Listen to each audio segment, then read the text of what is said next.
Sistem QRIS dan GPN bikin Trump resah. Jadi Trump nggak nyaman, nggak suka, atau bahkan mungkin bisa sampai kesel dengan adanya sistem QRIS dan GPN. Wow, ada apa ini? Kok Trump kayak nggak nyaman gitu, nggak cocok sama sistem pembayaran di sini? Nah, pertanyaannya, emang sistem pembayaran atau perbankan atau fintech di Amerika sana gimana sih? Nah, itu yang mau gue bahas. Kenapa bisa negara besar itu malah nggak cocok sama QRIS dan GPN? Emang yang di Amerika kayak gimana sih?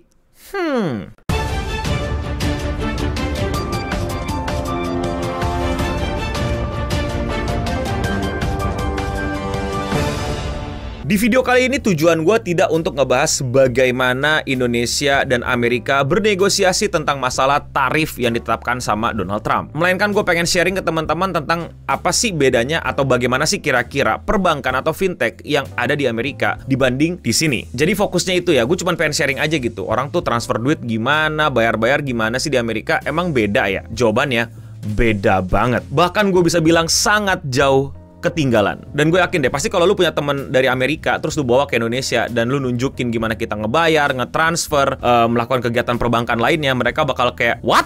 Gitu, kayak, huh? You are not using PayPal? You are not waiting 5 days? There is no extra fee? You are not using check? Loh, kok bisa begitu? Maksudnya apa tuh, no? Oke, jadi gini teman-teman. Gue langsung kasih contoh-contohnya aja ya. Kalian tahu nggak sih, kalau di Amerika itu, kalian nggak bisa transfer duit. Iya, transfer duit. Well, sebenarnya bisa pakai aplikasi lain, atau pakai sistem lain dan segala macam. Ada ACH, ada Zelle, tapi kayak susah. Saking susahnya bahkan lu mesti nunggu kayak sekitar 5 hari atau bahkan sampai seminggu untuk transfernya itu terjadi. Sedangkan di sini ya lu tinggal transfer kan, kayak oh gue mau transfer ini ke sini, ya udah tinggal transfer tek selesai gitu. Ada nomor rekeningnya, ada duitnya, ya transfer bisa terjadi bahkan bebas biaya. Kecuali yang beda bank ya, kena 2.500 lah ya kalau nggak salah sekarang. Bahkan kita tuh 2.500 jauh lebih murah ya. Dulu berapa sih tuh? Gue sampai lupa. Dulu 7.000 something gitu. Sekarang udah kebiasaan 2.500. Dan iya, di Amerika sebenarnya basicnya antar bank lu nggak bisa transfer. Antar bank tuh dalam artian bank yang sama. Lu di bank A, temen lu di bank A, lu mau transfer nggak bisa. Apalagi lu di bank A, temen lu di bank B, nggak bisa. Bukan berarti semuanya nggak bisa, ada yang bisa, tapi itu kena biaya yang lumayan, bisa sampai $5 kalau nggak salah, bahkan lebih. Dan itu pun nunggu lama, seperti tadi gue sebut, nunggu berhari-hari. Ada juga yang bisa lebih gratis, lebih hemat, tapi nggak semua bank approve untuk pakai itu. Jadi nggak semua bank yang ada di Amerika itu semuanya kompak untuk pakai itu. Kalau nggak salah namanya Zelle. Nah, ribet lagi tuh kan. Beberapa bank di Amerika juga biaya bulanannya lumayan ya, biaya administrasinya gitu loh. Kalau di sini kan kayak ya lu pada juga kadang tutup mata gitu, walaupun ada beberapa yang benar-benar ngitungin banget. Tapi rata-rata biaya di sana tuh kira-kira $10 lebih lah. Tapi beberapa bank tuh kayak ngasih keringanan kalau saldo lu banyak atau gimana dan lain-lain. Tapi intinya biaya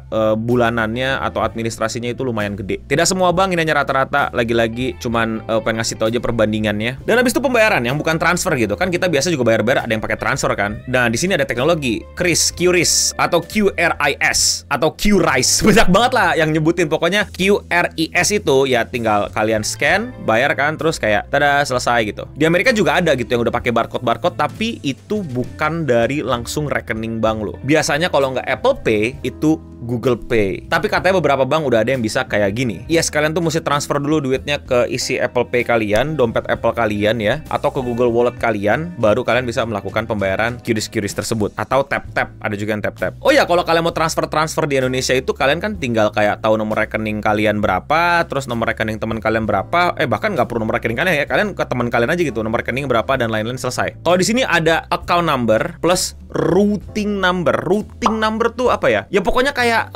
kombinasi angka tambahan lah untuk membuat lu bisa transfer. Lebih ribet lah pokoknya. Oh ya, beberapa bank di Amerika itu juga jam kerjanya terbatas. Yes, di Indonesia juga ada ya untuk beberapa hal gitu. Maksudnya adalah mungkin kalau kalian sadar gitu ada jam pemeliharaan. Kalau malam jam 12, jam 1 itu mostly Bank Indonesia kayak susah untuk transfer, cek saldonya juga nggak kebuka gitu di aplikasi di handphone. Tapi habis itu bisa lagi kan. Nah, di Amerika ini bahkan sampai ada yang cuman bisa jam kerja doang, Senin sampai Jumat di jam bukanya. Kalau nggak ya udah nggak bisa gitu. Aplikasi di handphonenya nggak bisa bener-bener ngapa-ngapain. Dan intinya banyak banget lah kegiatan-kegiatan perbankan tuh yang kayak lu nggak bisa lakuin di ATM atau bahkan di mobile phone lu kalau lu di Amerika gitu. Terbatas banget. Lu mesti ke teller, lu mesti ngantri. Makanya kalau lu lihat film-film sitcom atau berbagai macam pop culture Amerika, pasti ada istilahnya kayak, aduh gue mesti ngantri ke bank, gue mesti ngurus sesuatu ke bank. Kayak kegiatan setiap orang di Amerika. Karena ya duitnya di bank, dan untuk memindahkan dan memutar uangnya lu nggak cukup di handphone atau beberapa ATM gitu, lu mesti ke teller banknya. Oh ya, lu tau gak sih ATM di Amerika itu fiturnya terbatas banget. Bener-bener ada yang cuman bisa narik duit. Yes, ATM bener-bener cuman bisa narik duit, ketarik duitnya selesai. Lu gak bisa transfer, lu gak bisa ngapa-ngapain dan lain-lain. Beberapa ATM udah ada yang bisa untuk apa ya,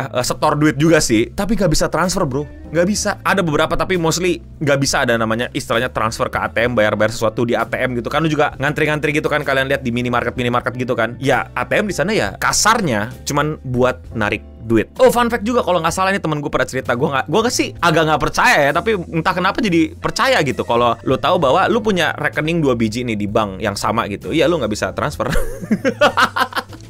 Ya udah, itu rekening berdua ya kayak udah kayak 2 rumah yang terpisah jauh aja, udah susah untuk dihubungkan. Dan iya, buka rekening langsung ke teller. Di sini juga masih banyak yang buka ke teller, tapi kalau kalian mungkin sadar di sekitar kita itu banyak banget bank yang kalian tuh bisa buka rekening dari handphone doang gitu, nggak perlu tatap muka sama orang. Jadi sangat-sangat konservatif banget, sangat-sangat lambat banget, sangat-sangat ketinggalan zaman banget teknologi di Amerika untuk perbankan, fintech dan keuangan-keuangannya lah. Sangat tidak user friendly. Itulah kenapa credit card sangat penting di sana. Kayak kalau lu nggak punya kredit card tuh di Amerika tuh kayak susah gitu hidup lo. Karena ya itu lu bisa bayar-bayar, lu bisa transaksi, lu bisa pakai banyak hal gitu ya dengan kredit card gitu, dengan gesek, dengan apply ini, apply itu. Itu bener-bener kayak KTP kedua lu lah di Amerika, kredit card. Plus bisa nambah kredit score. Nah, kebalikannya juga di sini, makanya kredit card tidak sepopuler itu. Makanya di sini lebih banyak orang yang minjemnya ke...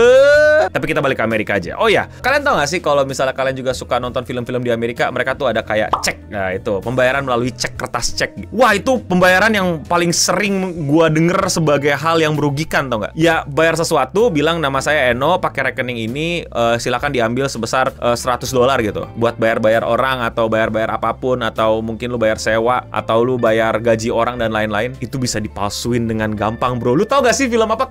Catch Me If You Can. Tau kan Catch Me If You Can yang dia memalsuin cek dan lain-lain. Itu kan dari situ tuh, gara-gara cek gampang dipalsuin, men. Dari beberapa sumber yang gue baca, mereka tuh bener-bener kayak nyamain tanda tangan gitu loh. Makanya tanda tangan tuh di sana penting. Tapi nggak mungkin lah, maksudnya cuma nyamain tanda tangan doang, masih ada yang lain ya kan. Tapi faktanya di sana gede banget gitu kerugian atau penipuan yang terjadi dari cek-cek ini di Amerika. Masalahnya masih legal dan masih banyak yang make di sana gitu loh. Oh iya, ini lagi nih yang belum kalian tahu. Kalian bisa beli pulsa dari aplikasi bank kalian kan, atau bayar listrik, bayar air, bayar asuransi, bayar TV kabel, bayar apa lagi sih, pokoknya bayar-bayaran kegiatan kalian sehari-hari deh. Kalau di Amerika gimana? Kalau lu nggak punya kredit card, ribet banget. Bahkan nggak semua bisa di cover sama kredit card. Jadi ya gitu Amerika sebenarnya. Gue cuma sharing aja pokoknya. Nggak mau ngebahas tentang negosiasi atau gimana. Cuman pengen sharing aja informasi ini ke teman-teman yang mungkin belum tahu gitu, bahwa di dunia ini sistem perbankannya ada yang masih sangat-sangat ketinggalan. Dan itu terjadi di negara besar sebesar Amerika. Makanya kalau kalian bingung kenapa sih banyak orang pakai PayPal, ya itu buat transfer jadi gampang, jadi cepet gitu kan. Tapi ya mesti isi duitnya ke sono dulu. Dan iya, ini juga mungkin salah satu faktor ya, mungkin teman-teman banyak yang baru tahu juga, Bitcoin atau crypto